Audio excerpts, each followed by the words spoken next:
West Indies Cricket, Caribbean Cricket Podcast. West Indies Cricket, Caribbean Cricket Podcast. Yes, ladies and gentlemen, welcome back to another edition of the Caribbean Cricket Podcast. I'm on half the Caribbean Cricket Podcast, Machel St. Patrick Hewitt, and with me as ever is my partner in crime, Santokie Nagilendran. Santokie, how you doing?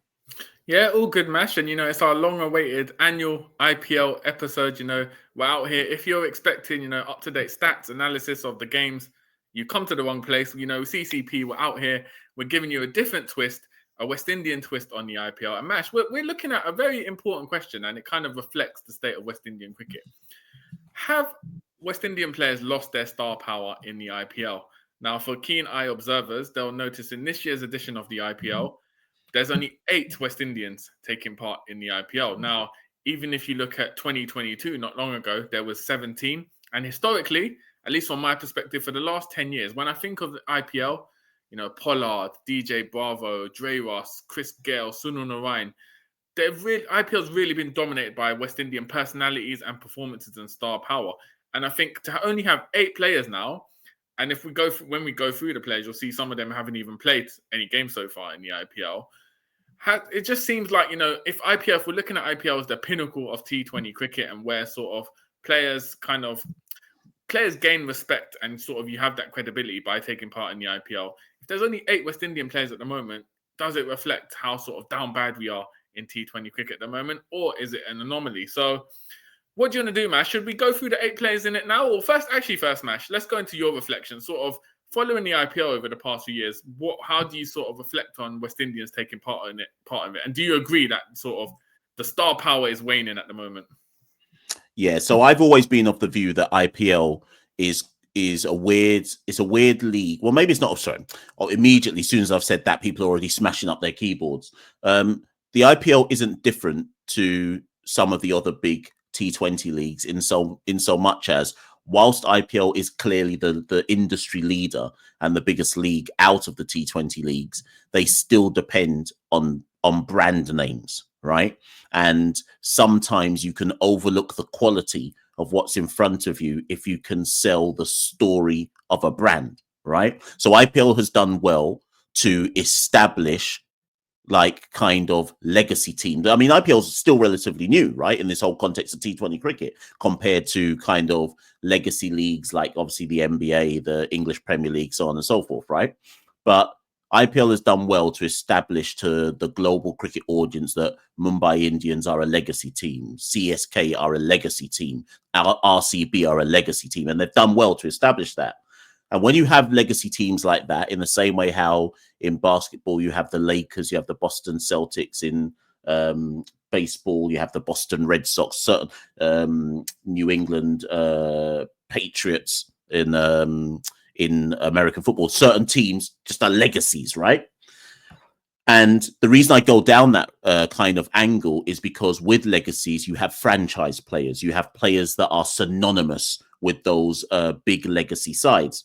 And in the early editions of IPL, because we were, by we, I mean the West Indies, because we were the trailblazers in T20 cricket, because we won in 2012 and 2016, because we had the larger-than-life personalities, up until probably 2019, which is the kind of latter end of the GOAT era, you had to have a West Indian in your team because it was obviously COVID got in the way, so we never had the 2020 World Cup. It got delayed till 2021, and we always said, you and me, that for a long period of time there was a slipstream of West Indian talent that got big IPL deals off the back of the fact that the GOATs were the legacy players, the GOATs were the big franchise players. So every IPL side was duped into thinking we have to have a West Indian talent. We always have had a West Indian talent. There must be more natural talents out there.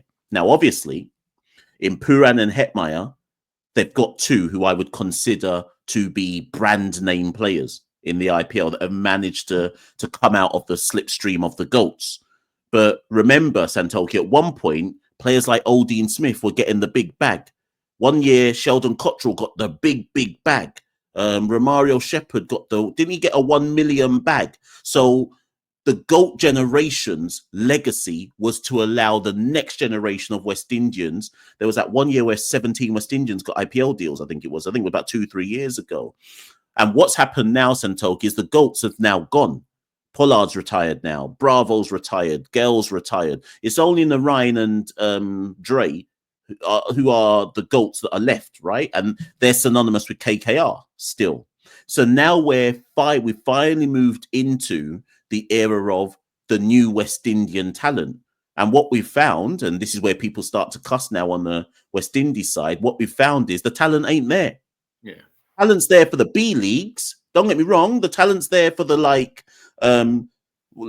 for the CPL because it's our domestic league. It's there for the Big Bash. It's there for the SA20. It's there for the B leagues.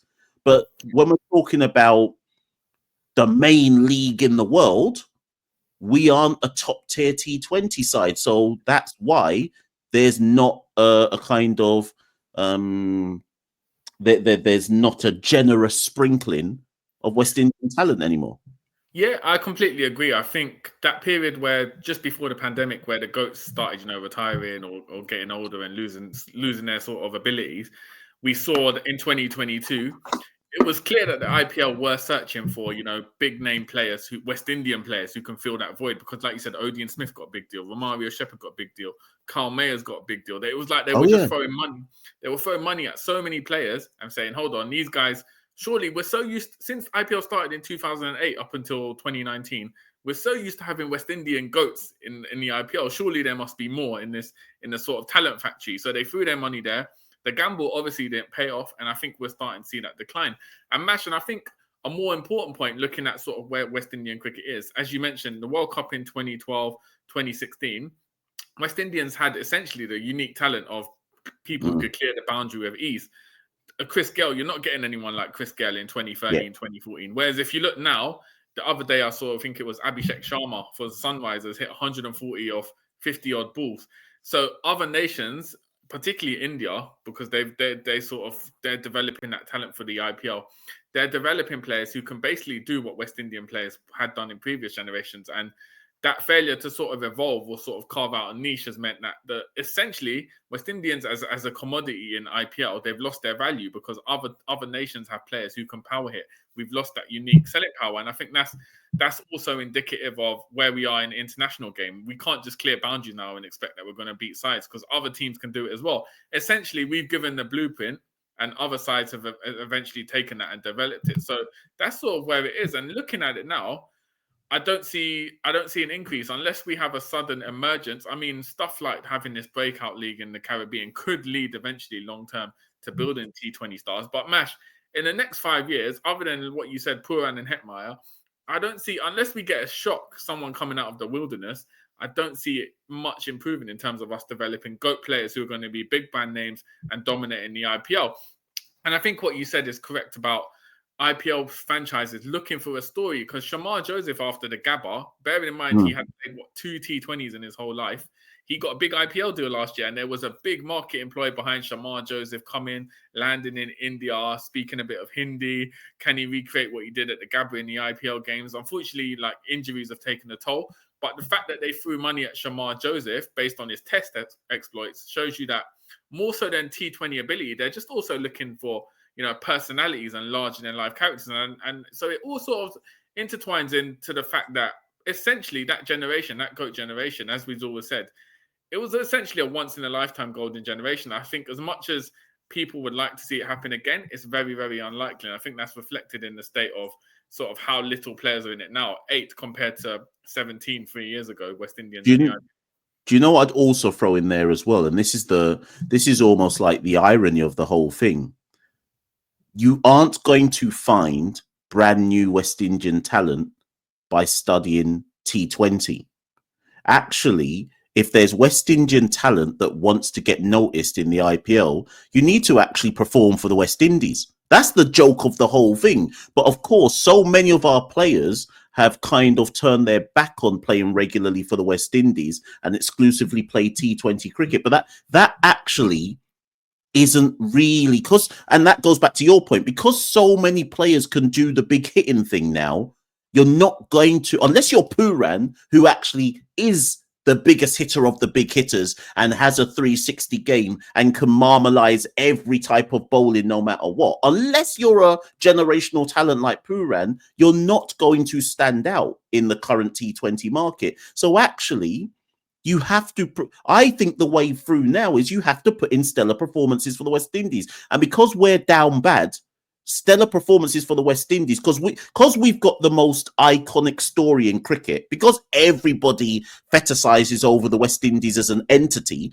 Once you put in a performance for the West Indies, you actually stand out more than you would do like if you had a stellar CPL. It's no surprise, Santokie, that Rutherford's got a deal this year. It's because he was just named the in the ODI team of the year, and he just smashed it everywhere for the West Indies in ODI cricket. I genuinely believe, Santokie, if he hadn't had the year he just had for West Indies in limited overs cricket, I don't think he gets the IPL deal.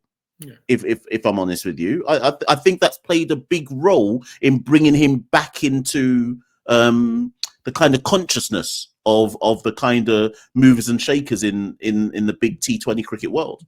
Yeah, and I think it's kind of like a cycle at the moment, because you do well for West Indies, you get an IPL bag. Once you get an IPL bag, you're getting numerous franchise deals across the year, because once you're in the IPL, other tournaments will be like, hold on, this guy's played in the IPL, he must be good at what he does.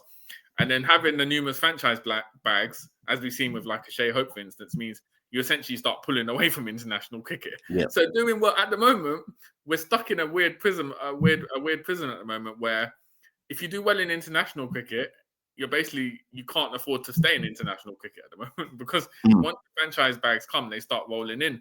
And Mash, I think it's important to know, of the 8 players in IPL, West Indian players, so 3 of them, Rothman Pal at KKR, Shamar Joseph at Lucknow Super Giants, and Mario Shepherd at RCB haven't played a single game so far. We're about halfway into the tournament.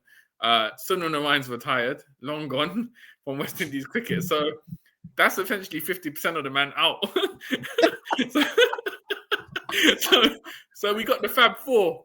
We got the Fab Four active West Indian players in. We got 4, we only got 4 West Indians actually playing in IPL that can represent West Indies, And when you factor in, Dre Russ is coming up to 37 years old. Dre Russ, the veteran, the grandfather of the IPL, out here still going in there. So essentially, if we're looking at players under 35 actively playing in the IPL, we've essentially got Shimon Hetmyer coming out to bat 3 balls at the end of the innings. And then to their credit, obviously Pooran and Rutherford, who are doing well for their respective franchises. Pooran, current top scorer, averaging 60, but more importantly, going at a strike rate of 200. So Pooran's absolutely tearing it up. The fans in India are loving him. I think he's sort of elevated with this IPL season so far. He's elevated himself to like a world-class player, and I think everyone's recognized that. But again, Mash, from a West Indian perspective, does this mean will we ever see Pooran playing ODI for West Indies at cricket ever again? Well, this is the big question mark for me. Like, obviously, we're trying in ODI cricket to not have to go to a World Cup qualifiers, and we say this in full knowledge that the women are gonna not go to the World Cup, clearly, as well, having fumbled the bag in Pakistan. I mean, the hard thing for me to understand, obviously, if we've both got a lot of time for Nicholas Pooran, the hard thing for me to understand is Nicholas Pooran is one of the highest paid players highest non-Indian paid players in the IPL. And he gets such a humongous bag in the IPL, but then spends so much of the rest of the year also playing T20 cricket. And it's got to that difficult point with Nicholas where I'm like, when do we just admit that he's exclusively now a T20 player, a genuine T20 only player, even for the West Indies? Like, do we accept, Santokie, that we basically may never see Nicholas Pooran play any other format for the West Indies again? Or do we assume he'll try to come back if we make it to the World Cup? It's a tricky one. It's hard to know. Man, I like to think that, having seen Pooran do interviews and kind of what he says to the media or after matches, he's got that passion for West Indies cricket, which would be like, all right, cool. If we got a 50-over World Cup coming up, I'll come in to try and either help us qualify or I'll take part in the World Cup. However, at the same time, Mash, like you said, he's approaching 30 years old, so he's coming almost to the latter part of his career. And secondly, if the bags are coming in, the franchise bags, big money bags, it's hard to sort of. And if you've got to capitalize on it, because Pooran as well, remember, bearing in mind, Pooran was in a car crash when he was younger. So he knows exactly how quickly cricket can be taken away from you at the same time. So in his head as well, he might be thinking, let me just stack as much as I can with these franchise deals. So it'd be an interesting one to see. I would be surprised if we saw Nicholas Pooran play ODI cricket again. I think 2 years nearly 2 years now? He hasn't played since 2023. Yep. It's a long time to be out of a format. And if we're assuming he's not going to play for the rest of this year, 3 years, it's very hard to come back to 50-over cricket. If you're not even playing domestic cricket as well, like Super 50 or anything like that, it's very hard to come back in. And as we've seen, franchise leagues are only growing. There's going to be more and more coming up. So it is as realistic as to say we might just have to see Pooran as a T20 player. And I think this IPL season is sort of, as I said, it's elevated into that status where people will just see him as predominantly a T20 gun player. And that's where his selling point will be and his sort of strengths will lie. So it'll be sad for West Indies cricket, but again, that's the pool of sort of where everything is going.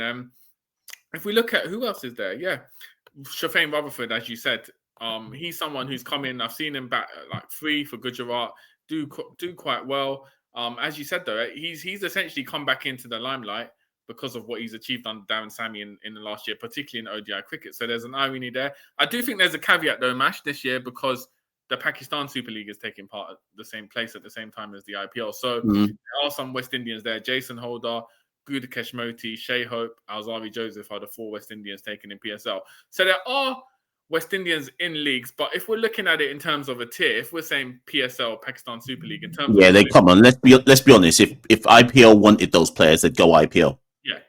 Exactly, so that's not to denigrate PSL, but that's just the facts of the matter. Like if Holder, Joseph, Multi, Hope had got an IPL deal, they're not going PSL instead. And actually, maybe that's a question we need to ask ourselves, because as much as we said there's only 8 of the 8, there's only 4 who are actually playing because Narayan's retired. Of the 4, only 3 actually play a significant role because Hetty comes in just to slog at the end. And we'll come to Hetty separately in a minute. If you had to bet money on it for next year's IPL, who would be a West Indian player that you think would get an IPL deal and actually play? I'm not talking about like doing Rovman and Romario and just carrying water for the whole season. I mean, actually get into someone's team. Actually, all right. So for me, off the top of my head, I think if Obed McCoy was fit and he could play consistently for a year, particularly for West Indies, Obed McCoy would have a chance. We've seen what he has done in IPL in the past. And surely, Mash, Akil Hussain at some point as well, top T20 spinner. Obviously, it's hard to break in as an overseas spinner when India has so many spinners itself. But I think he's someone who, if he got an IPL deal, he's someone who could break his way into a side, and we know what he can do with the ball. Other than that, Mash. See, I was going to say Hope. I was going to say Hope. He played last year, and he was. The thing is, I don't think Hope has enough attacking intent in him to kind of warrant being an overseas player in the IPL at the moment. I think he's someone who can kind of carry an innings along, but I just think the skill set's not there to be at this point in time. I think if you're going to be an overseas batter in the IPL, you have to be a gun player like Pooran, strike at 200 strike rate. I don't think Hope has that in him. So we never know what we could see with him being T20 captain if that elevates his game as well. But he's a shout. But I realistically just see, Hope and Holder being in that second tier playing in the PSL next year, for instance. Okay, so let's talk on Hetty. Yeah. Because, and the only reason I want to talk on Hetty is in the context of West Indies. So good for Hetty. He's essentially, him and Rajasthan are, and he was retained for, I think it was 11 crore he was retained for. So Rajasthan obviously see, and it's not like Rajasthan have many, I think he's their only overseas bat off the top of my head, like their main overseas bat. So because they let Josh Butler go. So they see Hetty as critical to the Rajasthan brand, right? That notwithstanding, they use him in a similar role to how the team that's got Tim David, to how Tim David is used, where it's like, right, you possibly may only see 10 or 12 balls in an innings if we bat properly, and we just need you to go out and slog. We know that you kind of take a bit of time to get going, but we know you can slog it and bash it. There have been 2 innings this year where he's actually played about 25 to 30 balls because he's had to come in early because of how Rajasthan have capitulated. So we know, so he has shown signs that he can last longer than 20 balls. But the problem is this, Santokie. Hetty is being used this year primarily by Rajasthan as someone who comes in at 6, 7. He even came in at 8 in one game to come and slog it at the end. If that's how Hetty's game is now being used in franchise leagues, like the days of Hetty coming in at number 3 or 4 in T20 is done, right? It's seemingly, right? Maybe Guyana Amazon Warriors will make him do that in CPL, but the days of him doing it seemingly in T20 leagues around the world seem to be over. How does that work for the West Indies, though, Santokie? Because as things currently stand in the West Indies setup, you have a side which is effectively something to the effect of King, Lewis, Pooran, Rutherford, Chase, Powell, with Hope possibly being Hope's now captain. So let's say Powell out for Hope or Chase out for Hope or whatever. If Hetty is being retained for 11 crore by Rajasthan, that means that Hetty is seen as a gun overseas player. Yeah. How comes we don't have Hetty as an automatic choice in the West Indies team then? I think firstly, because like you said, we've got a surplus of players who can fill that void of coming in as a finisher. And also, I think just because of the history of Hetty, of, fitness test, missing the flight to the World Cup, he's almost got a stained character in West Indies cricket at the moment in terms of, is he reliable? Can he be a consistent player for us? So I think it's just the market forces. Like you said, I think Hetty as well, because of his personality, he comes across as, kind of like a showboat player. If you look at Rajasthan, they always do the marketing where he's got the big chain with saying Hetty and all that stuff. So Rajasthan have retained him also partly for the marketing value as well, which sort of Hetty's probably the closest we have to the throwback West Indians of yesteryear in the IPL in terms of being a big personality. And that sort of overrides the fact that essentially his skills can be replicated. I mean, if you're coming in as a finisher for 5 or 6 balls, in West Indies, we have a lot of players who can do that. So I think it's that, and just partly his history of West Indies cricket is very complicated. I just think looking at him and even looking at his body language and sort of the fact that he's played for Rajasthan every year for the past few years, it looks like he shows more dedication for Rajasthan Royals than West Indies cricket, if I'm honest, like looking at it. So I think that's been reflected in sort of how West Indies cricket have kind of not used him consistently in T20 cricket. Things could change, but I just think with Hetmyer, there's a lot of history in terms of his relationship with West Indies cricket. And then if we talk about the players who don't play, right? Yeah. So Rovman Powell was at, I think, Delhi last year and is now at KKR with I think Bravo's one of the mentors or something at KKR. Yeah. So Rovman's obviously gone there carrying water. We know that because we know that when Bravo. Oh yeah, of course, because the cuss out. So Shamar Joseph has played 1 IPL game in 2 seasons. Yeah. And Romario Shepherd, I actually think of the 3, Romario Shepherd's the most unlucky. In so much as he actually is a big hitter. But because of the other overseas players that they've got, Romario just can't find a spot right now, right? Let's say they go the whole season without playing. What would you expect to happen next season? Are those 3 still good enough to get retentions or get picked up by another side to, like, would you expect them to still be carrying water again next year? Or do you think that if they carry water the whole season, that's them out of IPL the following season? I think that's them done. I think Rovman was signed at IPL because at the time he was West Indies captain and that still had clout in terms of he's an international captain. Looking at it realistically at KKR, they're always going to pick Dre, Ross and Narayan. So it's 2 of the 4 spots are always done out here. And I think the other 2 spots are Moeen Ali and Quinton de Kock, who's, wicket keeper, and you've got a spinner in there as well, and they can both bat. So it's always going to be hard for Rovman to break him. I think the fact he's lost his captaincy and probably his place in the West Indies T20 side, as you alluded to, means I can't see him playing next year. Again, Shamar Joseph, what you said earlier, Mash, if he comes back and he plays, test against Australia and he does well, or later on in the year he goes to India and does well, based on his test exploits, he could very well get another IPL deal. Romario Shepherd, I think, is going to be a similar thing to, like Odean Smith. I don't think once you're in a squad and you're not playing games, they've obviously seen that you don't have as much value, or they don't see much value in you. And I find it hard, unless he has an amazing season at another franchise league, maybe CPL if he top run scores for Guyana, or if he has a good season internationally, then maybe. But I just think, it'd be tough. But an important thing is the World Cup in February in India as well is going to be a big thing. If anyone from West Indies can bang runs, you'd expect the draft would have already taken place by then, but you'd expect them to kind of get late deals. But Mash, let's just, before we wrap this episode up, let's talk about sort of in terms of our domestic cricket. Now, it's interesting because there'd been talk for a lot of years about West Indies having a domestic T20 cricket, big stars like Pollard been quite vocal about it. Since we started the podcast, we'd always said this has been needed. There'd always seemed to be a reluctance particularly from CPL to kind of talk on it or kind of say why they'd want to have a T20 domestic league, why they've not put on one on. We finally seen one this year. Do you think that's reflective of the fact that CPL, I mean, we watched some of it last year. It definitely lacked a lot of star power and intensity. There was at one point in time, maybe 6-7 years ago, where you could say CPL was probably the second best franchise league going on in the cricket. And that was because of the likes of Gale, Russell, Pollard being at their peak and being at there. Do you think the domestic breakout tournament, which CPL are holding alongside Cricket West Indies, is an acknowledgement that they're thinking, hold on a minute, our product's declining because we don't have any generational talent anymore, and there's no big stars. So do you think that basically there's been within the region, all the think tanks have realized, hold on, we need to create some new T20 stars here because otherwise our product's going to go down to the wayside as well? Yeah, CPL is suffering an age crisis. And I think actually, funny enough, I think a lot of T20 leagues are suffering an age crisis.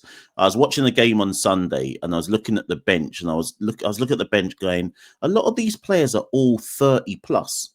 A lot of these the players that we're calling the gun overseas players, a lot of them are 30 plus or mid 30s. And like people, I watched oh God, which team is it? God, is it Delhi? Is it Delhi Capitals? I think Faf plays for them with Jake Fraser McGurk, right? And I hope that's the right team I'm saying. Anyways, Faf was injured. And in my head, I was like, yeah, but Faf is 40 years old. And similarly, if you look at CPL, what's his name's going to come back and captain Guyana Amazon Warriors again this year? Tahir. And he might be, I don't even know how old he is now, 47, 46. I don't know how old he is, right? Pollard has retired from IPL, but he will play in CPL. Bravo's now retired, right? Narayan will play. There's a lot of 30 plus players. And when Narayan goes, and when Pollard finally says, okay, I won't play CPL, and when Dre goes, belatedly, I think Cricket West Indies realised this before CPL realised this. Belatedly, CPL have realised, hold on, who do we market CPL around? Yeah. Like, Trinidad can still market their team around Pooran. Yeah. Guyana can still market their team around Hetty, right? And then you kind of look at Jamaica aren't even in CPL. Barbados can probably try do the Jason Holder thing, but he ain't like a gun D20 player, right? Who are we missing? Trinidad, Guyana, Barbados, Antigua. What else? Who? Like, yeah. Do you see what I mean? So we've gone from a CPL back in the day where the standout players were our own players, and each team had a standout West Indian star. And I think belatedly, Cricket West Indies and CPL have realised we better do something about this, because if we don't try and use this breakout league as a way to draft players properly for CPL and build up their star power, they're going to find themselves, you're going to start seeing people refer to CPL as like a BC league because they recognize that there's no real quality in the league. Also, I think we've seen it in like, so for instance, the Night Riders holding a festival, T20 festival, T10, I think, in Trinidad to try and unearth new talent. I think Cricket West Indies and CPL have had to act because there's a very strong possibility that IPL franchise will like, hold on, if you guys aren't finding the next generation of talent, we'll just go into the region and find the next youths who can do it. So there's a lot of market forces at play. But like you said, Mash, I think CPL was reliant on the fact that for 10 years they were lucky that they had the likes of Gale and Pollard at their peak, who were not only in the region but on a global level, top level players, and they were managed to carry the name and the brand of the CPL. Whereas now you're struggling to find 3-4 kind of players on that same level. So it's obviously affecting things. And I think this sort of just points to the fact that Mash winning the 2 World Cup 2012, 2016 meant we were just complacent when it came to developing T stars. We thought, hold on, Gale, Russell, they just sort of came out of nowhere. Like, we'll find more people eventually. And that's not happened. And like we said, it goes back to the title of this show. West Indians have lost their star power in IPL. And if we're looking at IPL as the number one franchise tournament, that reflects the decline of our T20 game in the region at the moment. And like I said, top of the show, I don't see that changing in the next 5 years. So we're lucky we've got Pooran at the moment, but there's no supporting cast if you include Hetmyer. Other than that, you're looking around and thinking next year, who are we going to have? Are we even going to have 8? We might even have 5, 4. Well, this is what I'm saying, funny enough, because there's an argument, and obviously there'll be people listening to this who are proper IPL heads. Next year, Santokie, we could have obviously Dre Ruston-Ryan, Pooran, Rutherford, Hetty. I expect all of them to get a team. That's the base 5. But we may have less. We may not have many more after that. And then we'll be recording a video this time next year going, boy, there's only 5 West Indians in IPL. Listen, as you were talking, though, I just looked at CPL last year, and these were the top West Indian run scorers in CPL last year. Nicholas Pooran was first. He was the top run scorer in the whole tournament. Johnson Charles, Shimron Hetmyer. Those are the top 3 West Indian. And that, to me, is symptomatic of what we're talking about, right? Now, obviously, Pooran and Hetmyer are top 2 players in the region anyway, so maybe the argument is to say, well, that's why they're there. But Johnson Charles, like how old is Johnson Charles now? He must be 36. Yeah. 36. Like, we're starving out here. Yeah, we're starving for some new talent. So the breakout, anyway, Santokie, the breakout league starts in a couple of weeks. I think a week and a half, or in fact maybe just over a week from now it starts. So we'll be watching that keenly to see who sets their name in the lights, And people, as ever, get in the comments below. Let us know what you think about the West Indian talent or lack thereof coming up, and also the West Indians in IPL this year. Are you worried? Should we be worried? And actually, Santokie, I just remembered what I want to say as my final point, because you just said something about we were complacent after 2012 and 2016.